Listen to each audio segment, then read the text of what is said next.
ఏలేశ్వరం పట్టణ టీడీపీ ఆధ్వర్యంలో ఘనంగా యువనేత నారా లోకేష్ జన్మదిన వేడుకలు.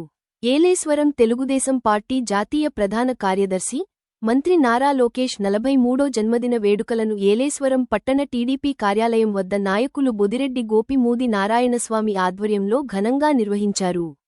స్థానిక ఎమ్మెల్యే వరుపుల సత్యప్రభ రాజా ఆదేశాల మేరకు ఏలేశ్వరం పట్టణ టీడీపీ శ్రేణుల సమక్షంలో పుట్టినరోజు కేకును కట్ చేసి యువనేత నారా లోకేష్కు శుభాకాంక్షలు తెలియజేశారు.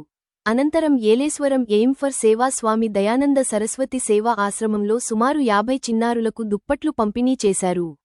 ఈ సందర్భంగా నాయకులు మాట్లాడుతూ యువగళం పాదయాత్రతో పార్టీ శ్రేణులలో నూతన ఉత్సాహాన్ని నింపి పార్టీని అధికారంలోకి తీసుకువచ్చి తండ్రికి తగ్గ తనయుడుగా లోకేష్ నిరూపించారన్నారు. కార్యకర్తల సంక్షేమ నిధిని ఏర్పాటు చేసిన మొదటి నాయకుడు నారా లోకేష్ అని కొనియాడారు. పార్టీ కార్యకర్తలకు రాష్ట్ర నూతన జవసత్వాలు అందించి రాష్ట్ర ప్రజల ఆదరణను చూరగొంటున్న యువ నాయకుడు లోకేష్ మరిన్ని పదవులు చేపట్టాలని ఆకాంక్షించారు.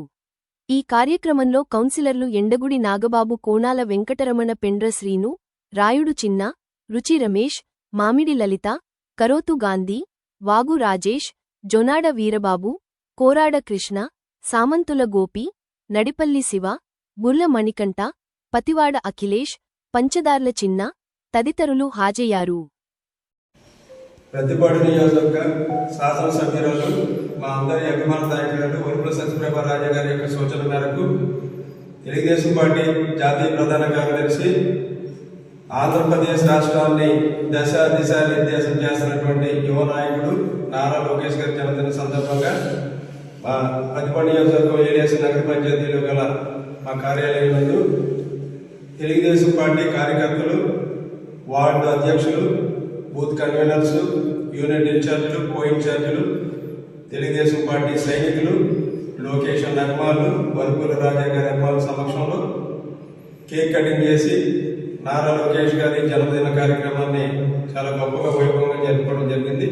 ఈ జన్మదినం సందర్భంగా మా పట్టణంలో గల ఎయిమ్ సేవా సంస్థ వారి ఈ ఆశ్రమం నందు దాదాపుగా 40-34 మంది పిల్లలు ఉంటారు.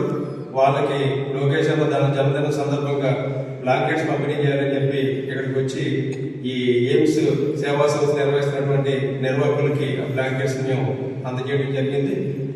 సోదరులు నారాయణ స్వామి గారు చెప్పినట్టు భారతదేశంలోనే గొప్ప యువనేతగా నారా లోకేష్ గారు అభివృద్ధి చెందడానికి ఆయనకు అష్ట ఐశ్వర్యాలు, ఆయురారోగ్యాల దేవుని యొక్క ఆశీస్సులు ఉండాలని చెప్పి మనం అందరం కూడా కోరుకోవాలి.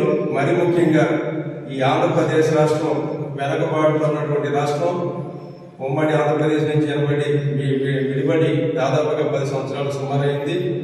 ఎటువంటి అభివృద్ధి లేకుండా ఉన్నటువంటి రాష్ట్రాన్ని దాదాపుగా ఈ 18 నెలల కాలంలో 2,35,000 కోట్ల ఆంధ్రప్రదేశ్ రాష్ట్రానికి తీసుకొచ్చినటువంటి ఘనత లోకేష్ గారికి చెందుతుంది. అంత ముందు చూపు ఉన్నటువంటి నాయకుడు ఒక చంద్రబాబు నాయుడు గారిని మనం విజనరీగా చెప్తాం. చంద్రబాబు నాయుడు గారు ఒక అడుగు వేస్తే నేను 2 అడుగులు వేస్తానని చెప్పి ఈరోజు ముందుకెళ్తా ఆంధ్రప్రదేశ్ రాష్ట్రాన్ని భారతదేశంలో నెంబర్ 1 రాష్ట్రంగా తీర్చిదిద్దడానికి ప్రయత్నం చేస్తున్నటువంటి లోకేష్ అన్నకి మంచి భవిష్యత్తు ఉండాలి. ఆయన ఆరోగ్యం బాగుండాలి. భవిష్యత్తు ఉన్నతమైన శిఖరాలకి చేరాలని చెప్పి ఈ సందర్భంగా మేమందరం కూడా భగవంతుని కోరుతూ సెలవు తీసుకుంటా ఉన్నాము. జై హింద్, జై టీడీపీ.